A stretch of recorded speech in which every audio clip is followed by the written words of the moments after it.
So when I was younger, my family would take me book shopping. I'm talking like really young, like middle school to early high school, before I could really drive and before I had the money from my jobs to really like do stuff on my own. And we would go to Borders, that old closed bookstore, and Barnes and Noble. And I would always like scour the bookshelves and kind of just find whatever was like the cheapest and looked the most interesting. If you guys remember, like near the registers of like Borders and Barnes and Noble, they always had these like two little rows. They're always their like special edition clearance stuff. So it was books like 50% off, 60% off, but these really, really cool editions of books. And I always would buy from there, or I'd buy just random copies of books without really paying much mind to the author, to what it looked like, or even like the translation once I started getting a little bit older and started reading books that weren't from American authors. So that's kind of how I existed with the majority of my reading journey. I just bought whatever I could get my hands on, the cheapest stuff, the coolest looking stuff. I never really paid anything much mind. It wasn't until I got to college where professors started assigning like different versions of books, specific translations, because they wanted to teach specific stuff, that I got introduced to Penguin Classics. And Penguin Classics, I mean, it's just a really cool publication. I mean, you have this really great,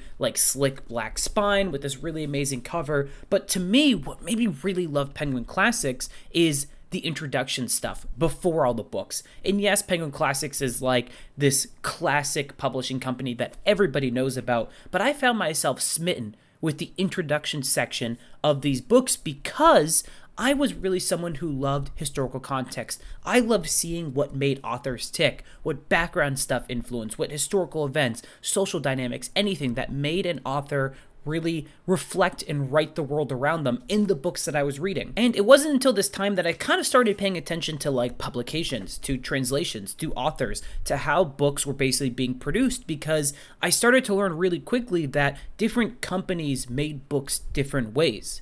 That includes like little introduction stuff that completely shifted my entire understanding of the book, or different translations where words are just different words. And this was baffling to college me because I loved reading at the time, but I wasn't like a reader like I probably am now, where I am actively diving in through old text, trying to find everything that I can and reading as much as I can. But this video isn't about Penguin Classics, because I could go on and on about how great this publication is. All you have to do is take one look at my bookshelf to see they're the most common book that I buy because I love the classics. And here I am holding a new edition of like Jane Austen's Emma with this, again, really slick cover. But this isn't about Penguin Classics. This is about a different set of publications, a set of publication that ultimately became a groundbreaking shift in how I approach literature, how I approach reading, and the types of books that I enjoyed and read. So a little context first. About a year ago now, I was at a bookstore with Mark and Matt, and you guys know them as Drunzo and Matt's Bookshelf respectively. And we were in the bookstore, and I told this story before, so I'll kind of keep it short, but Mark ran up to me, he's like, "Here's a book that everybody who reads says they love. You have to buy it. It's about like a professor." And I was like, okay, being a teacher, that sounds kind of interesting. And Mark handed me Stoner. Now, I think many of you guys on this channel now know that I unabashedly love Stoner. It's one of those books that has spoken to me on a level that I didn't know was possible with literature. But I basically just spend that entire video gushing about the specific prose and the optimistic nihilism approach that I take with John Williams' writing and Stoner.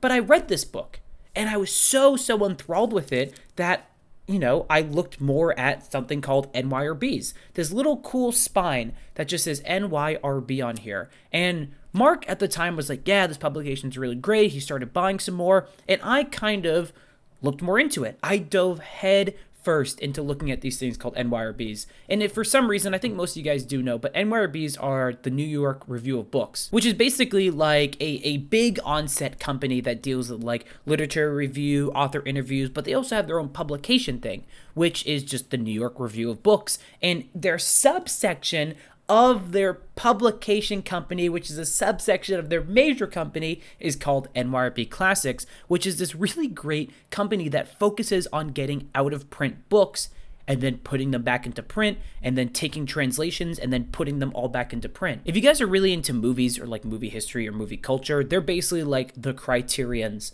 of book publishing. They take these really amazing out of print books and then put them into the limelight. So after reading Stoner, I was so damn transfixed by this company. And they have this really cool website where they kind of organize everything that I kind of went on a spree. Every time I go to a bookstore now, the first thing I'm looking for is NYRBs. And it kind of feels like a really bad addiction, but The reason I'm actively searching out for these books is because when I started really diving into booktube, into literature, into reading as a whole, I was focusing solely on the classics. And admittedly, as you guys probably know, the classics are this incredible foundation of everything that we know about literature now. But they can also be really tough. And there are a lot of times where they can also be really stale and take a while to get through and can be really arduous. A lot of classics are not easy. They're not for me. I struggle a lot, hell, with reading something like Jane Austen. When I read Pride and Prejudice, that took me like 3 weeks to get through because the first 200 pages, I was adapting to Jane Austen's prose, her use of grammar, her use of sentence structure. It takes a while for me. I really take my time when I have to read Penguin classics. But this was something I know that I couldn't really keep going forever because I was getting burnt out. I was reading a bunch of classics and I'd read like 3 or 4 in a month and I'd just be exhausted at the end. And then I'd take a month off of reading and I'd do nothing because these classic books were just killing my drive. And when I started reading NYRBs, I found this really interesting middle ground between classics and contemporary literature that they kind of navigated in. And I think the reason for this is because they kind of fall in the middle of that difficulty. Like, I read contemporary literature now, and maybe it's the stuff I'm reading, but I find myself kind of going through it a little bit quicker than I would in old Penguin Classics books. But with these NYRB books, it's this weird, interesting, and really lovely middle ground of like a contemporary classic, where the content and the style of writing is something akin to classic literature, but it has this breath of refreshing air in its pace, in its writing style.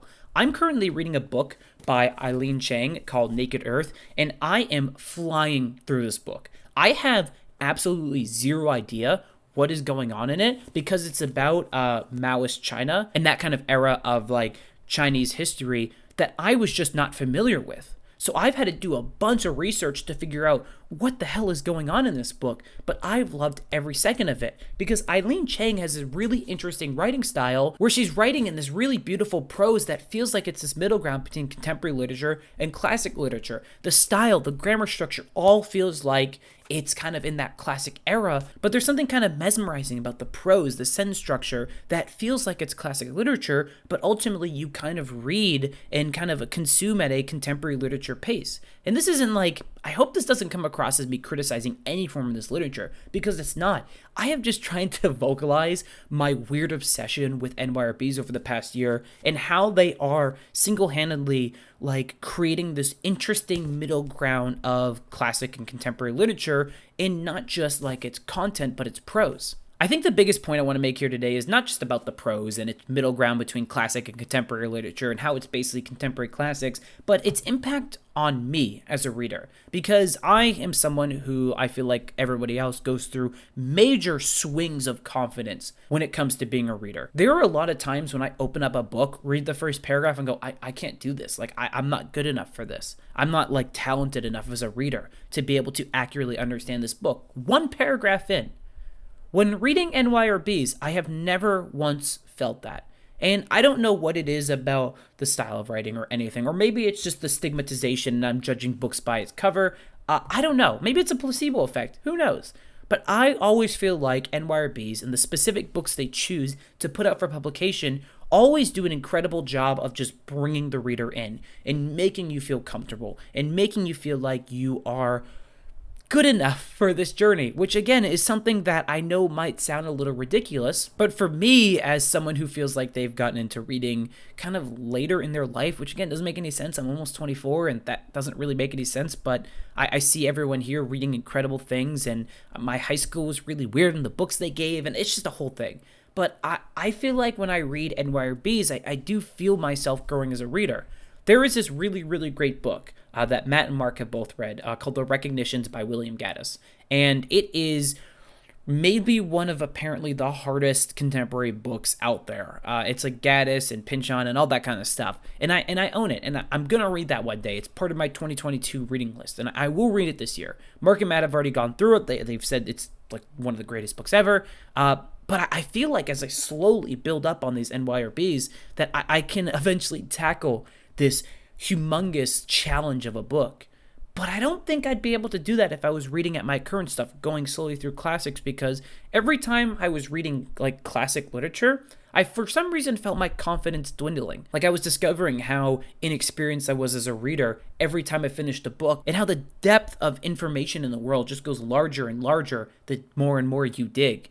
And I don't know. I just found myself really gravitating towards these NYRB publications. And aesthetically, they're fucking awesome. I mean, this is such a cool little design, and the NYRB cover is great, and all these little covers, like right here and right here, are just fascinating, well put together covers. And I would be lying if I said the aesthetic part of my brain isn't, like a box isn't checked every time I look at one. But there is something about the comfortability that I feel when reading, but it's a comfortability that is still pushing me outside my comfort zone and my reading skills. I feel kind of pretty okay knowing that whatever NYRB book I'm gonna buy is probably gonna be a good book. I have a whole collection on my shelf over here of books that I just haven't gotten to.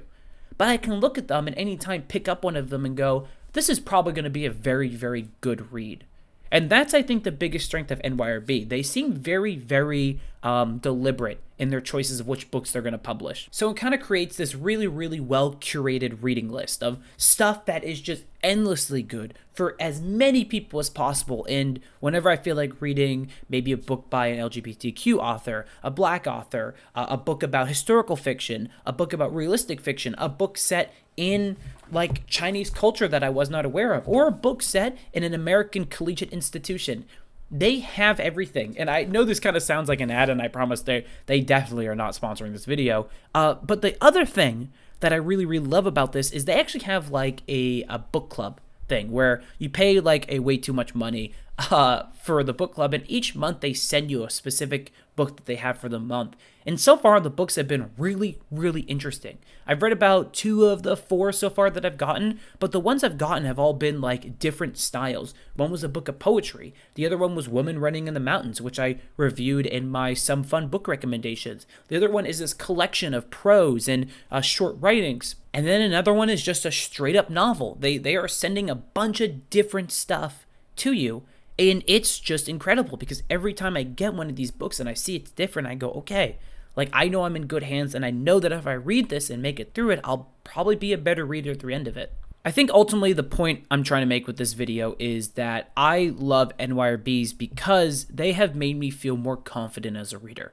And they have made me feel like I can tackle books that I wasn't able to a year ago. And I know that might be because I'm reading more and I'm engaging in more and I'm tackling more, but I feel far more confident after reading one of these books than I would of Penguin Classics. And I think ultimately that's kind of why I've been focusing so heavily on them the past year. Why every video I make, there's one in the video. I'm usually reading a few of them because they make me feel like I can be a better reader, which is something I'm always striving to do. And they have such a diverse selection of literature that I'm always feeling like I'm checking that box of other perspectives and diverse perspectives around the world. I fucking love NYRBs. I'm just gonna throw it out there. These are my favorite types of books. I love them literally over everything else, and it's completely shifted my course of how I understand literature and how I approach literature. And it's all because fucking Mark just recommended this book, and now I have a spending problem because all I want to do is buy NYRBs. My only recommendation, if you haven't bought any and you've for some reason been convinced through this rambling of a video, is buy them on sale. Never buy them new. They are expensive. It's like $15 per book, which I know is kind of the same as everything else, but they often they don't really sell them used unless you go to a bookstore or like thrift books. But you really can't find that like hidden gem Penguin Classics book in a bookstore that's been marked down for some reason. These things always come at a hefty price, and unfortunately that hefty price has hit my bank account a lot. There was one day I spent like $85 on books from their website just because I was scrolling through and just adding stuff to my cart, being like, oh, that looks good. Oh, that looks good. And then so on and so forth. And now here I am with a metric shit ton of NYRB books that I haven't read yet. But that's what I want to talk about today. I mean, I discovered these types of books that ultimately, frankly, not to be hyperbolic, are changing the course of my life. And I think that's something worth talking about, especially when I'm going for 100% transparency on this channel. That actually brings us to the end of this video. I've kind of talked about everything that I need to say here, so I hope you guys enjoyed. If you haven't already, go check out Matt's channel, Matt's Bookshelf, or Mark's channel, Drunzo, who both make amazing booktube content. The other thing I want to talk about is I just hit like 12,000 subscribers on here, which I know is a weird number for a milestone, but that number officially is larger than the number of people in my hometown that I'm from in Massachusetts. which is a really, really interesting thing because, you know, that's just really wild. And I don't really have the words to say how appreciative I am of that, but I just thank you. Genuinely. I don't really talk about like subscribing or liking videos or the numbers or anything because that's not what I'm here for. I just want to talk about books and hear you guys and talk about that. But I do feel like, you know, I want to show thanks every once in a while. So thank you. I'm going to keep making videos and I hope you guys keep enjoying them. So yeah, that actually brings us to the end of the video today. If you have any NYRB recommendations for me, just let me know. If you're here just for manga videos, that Berserk review will be coming out next, so be on the lookout for that. But yeah, I hope you guys enjoyed the video, and I'll see you again soon.